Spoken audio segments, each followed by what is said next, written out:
Hello and welcome back. This is Chapter 2 of The Black Tulip by Alexandre Dumas. Or is it Dumas? It might be Dumas. I apologize to anybody who knows how to pronounce it correctly. I heard somebody pronounce it Dumas. I heard someone pronounce it Dumas. I'm not sure which is which. I've heard both. I'm going to say Dumas from now on. This is Chapter 2 of The Black Tulip, The Two Brothers. As the fair Rosa, with foreboding doubt, had foretold, so it happened. Whilst John DeWitt was climbing the narrow winding stairs which led to the prison of his brother Cornelius, the burghers did their best to have the troop of Tilly, which was in their way, removed. Seeing this disposition, King Mob, who fully appreciated the laughable intentions of his own beloved militia, shouted more lustily, "Hurrah for the burghers!"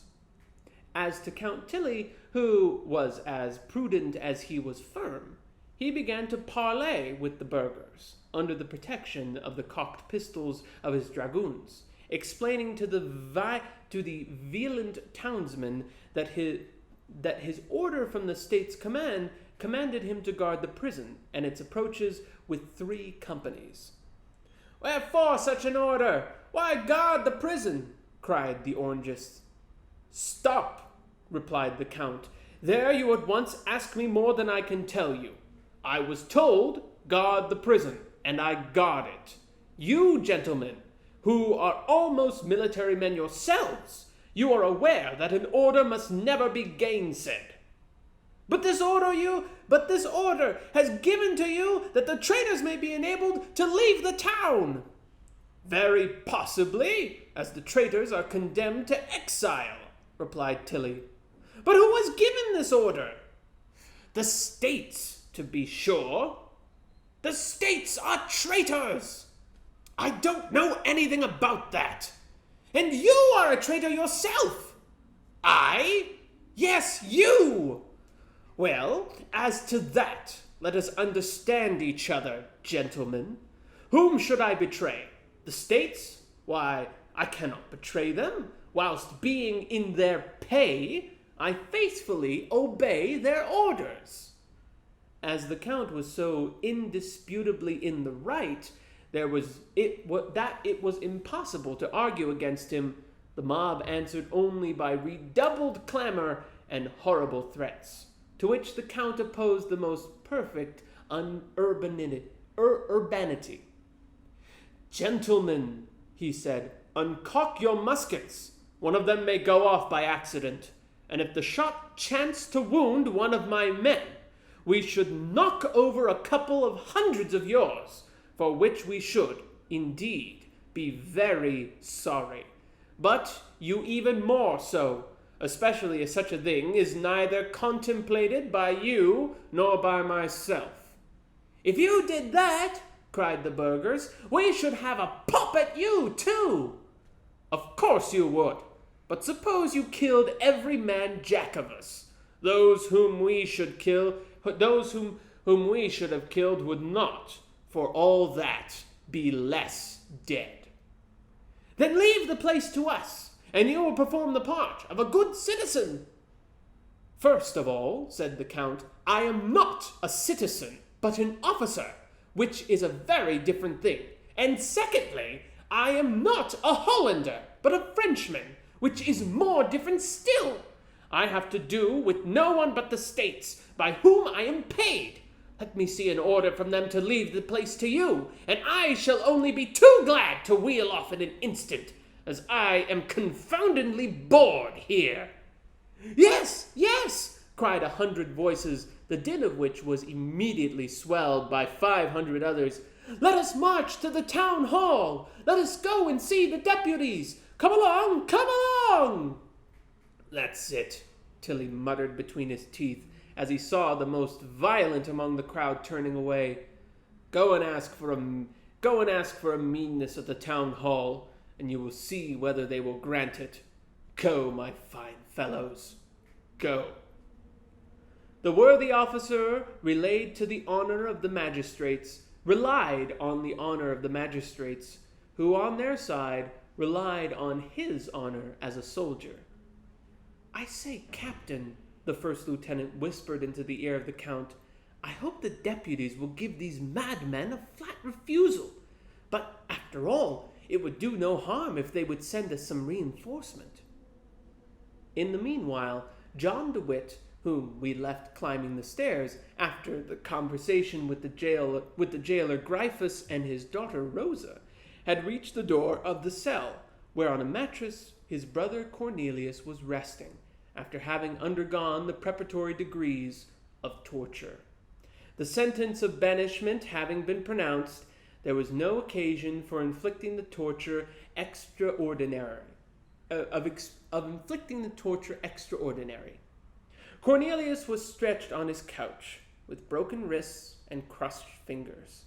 He had not confessed a crime of which he was not guilty, and now, after 3 days of agony, he once more breathed freely on being informed that the judges, from whom he had expected death, were only condemning him to exile.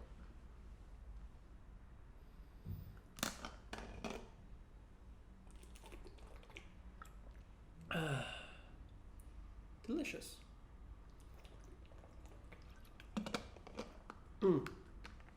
Very good. Endowed with an iron frame and a stout heart, how he would have disappointed his enemies if they could only have seen, in the dark cell of the Buitenhof, his pale face lit by the smile of the martyr, who forgets the dross of this earth after having obtained a glimpse of the bright glory of heaven. The warden, indeed, had already recovered his full strength, much more owing to the force of his own strong will than to actual aid, and he was calculating how long the formalities of the law would still detain him in prison. This was just at the very moment when the mingled shouts of the burgher guard and of the mob were raging against the two brothers, and threatening Captain Tilly, who served as a rampart to them. This noise, which roared outside of the walls of the prison as the surf, dashing against the rocks, now reached the ears of the prisoner. But, threatening as it sounded, Cornelius appeared not to deem it worth his while to inquire after its cause, nor did he get up to look out of the narrow grated window, which gave access to the light and to the noise of the world without. He was so absorbed in his never-ceasing pain that it had almost become a habit with him.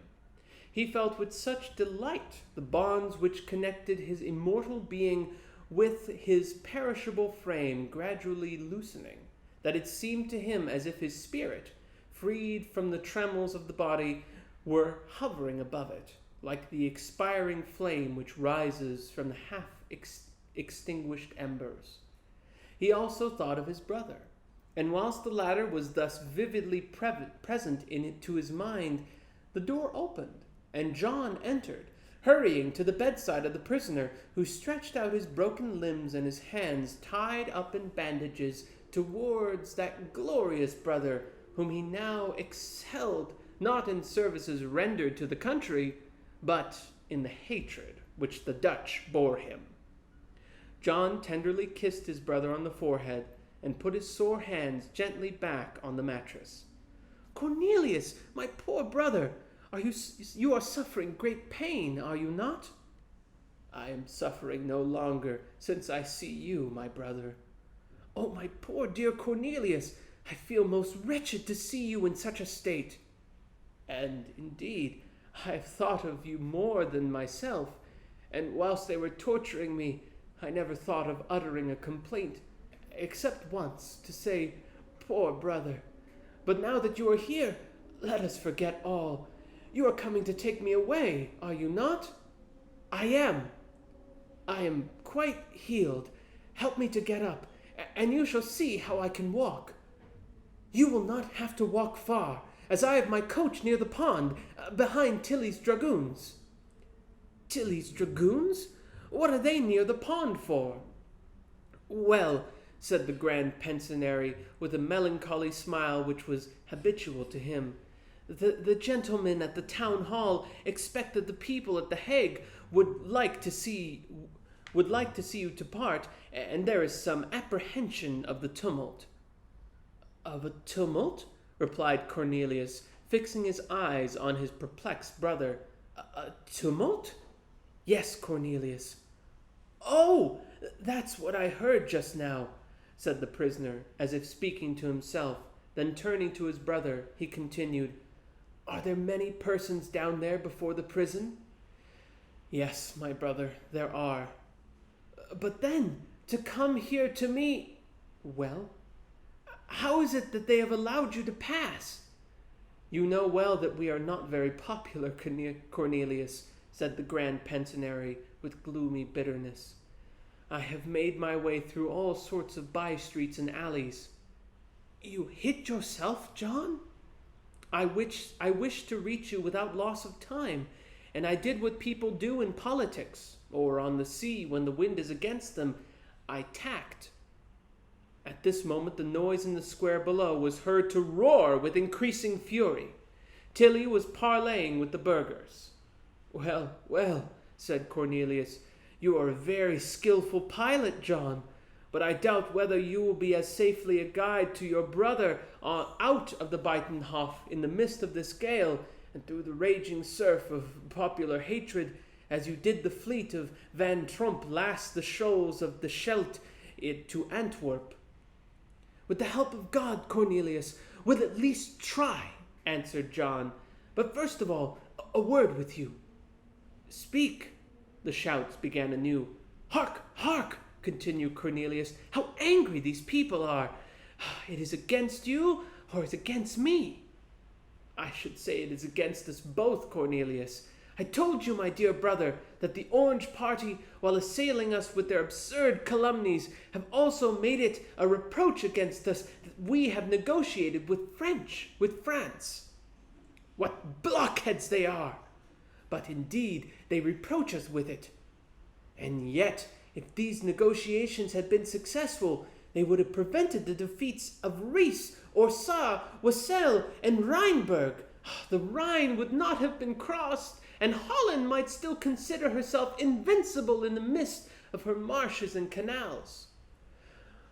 All this is quite true, my dear Cornelius, but still more certain it is that if at this moment our correspondence with the Marquise de Louvaz were discovered, skilful pilot as I am, I should not be able to save the frail baroque which is to carry the brothers De Witt and their fortunes out of Holland.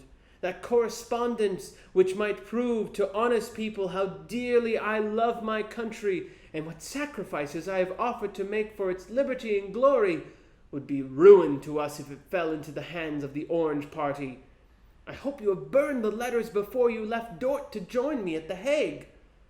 My dear brother, Cornelius answered, your correspondence with M. de Louvaz affords ample proof of your having been of late the greatest, most generous, and most able citizen of the 7 United Provinces. I rejoice in the glory of my country, and particularly do I rejoice in your glory, John. I have taken good care not to burn that correspondence. Ah, then we are lost, as far as this life is concerned, quietly said the Grand Pensionary, approaching the window. No, on the contrary, John, we shall at the same time save our lives and regain our popularity. But what have you done with those letters? I have instructed them to the care of Cornelius van Berlay, my godson, whom you know, and who lives in Dort.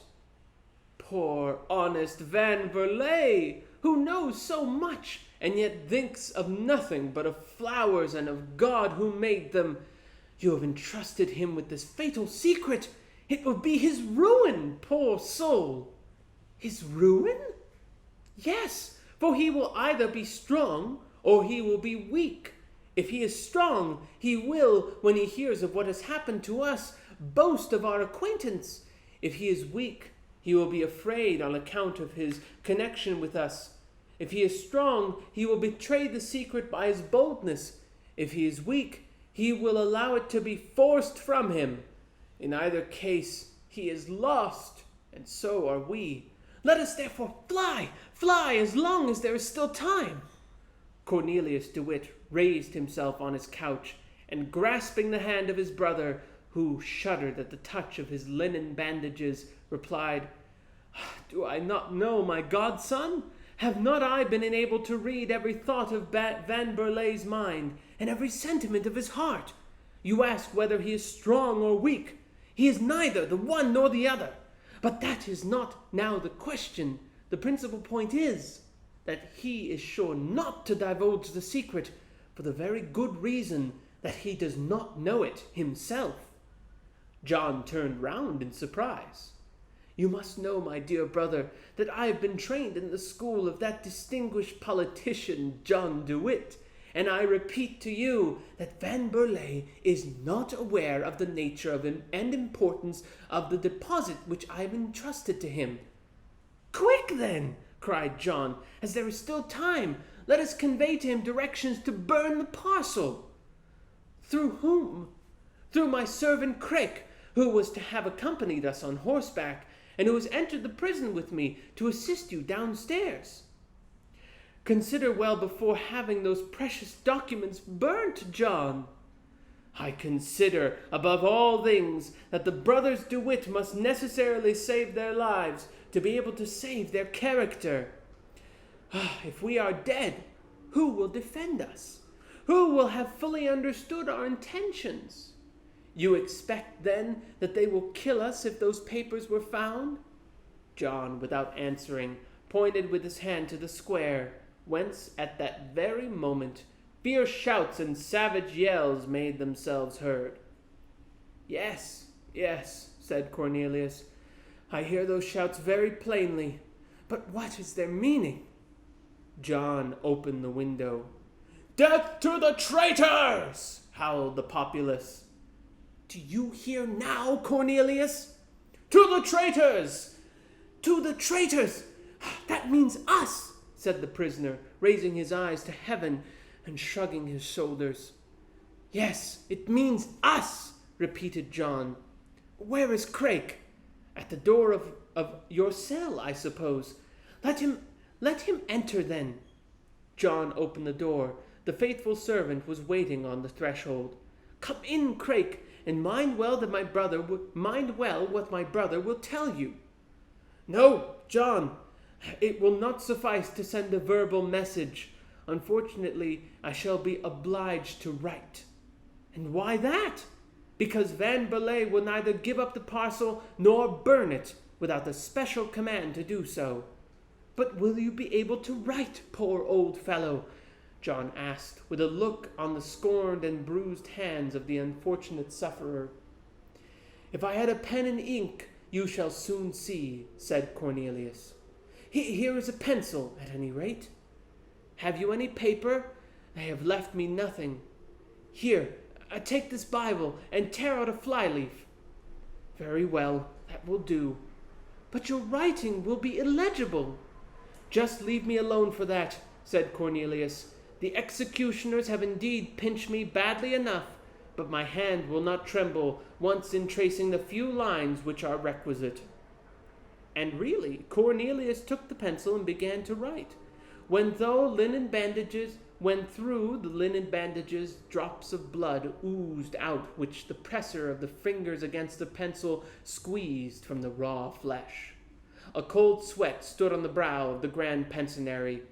Cornelius wrote, "My dear godson, burn the parcel which I have entrusted to you.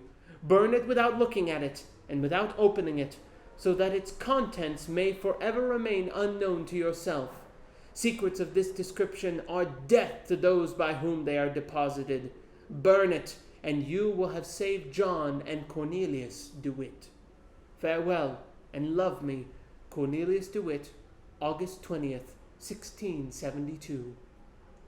John, with tears in his eyes, wiped off a drop of the noble blood which had soiled the leaf, and after having handed the dispatch to Craik with a last direction, returned to Cornelius, whom seemed overcome by intense pain and near fainting. "Now," he said, "when honest Craik sounds his coxswain whistle, it will be a signal of his being clear of the crowd and of his having reached the other side of the pond, and it will be our turn to depart." 5 minutes had not elapsed before a long, shrill whistle was heard through the din and noise of the square of the Buitenhof. John gratefully raised his eyes to heaven. "And now," he said, "let us off, Cornelius." And that is the end of chapter 2. I will see you in the next chapter.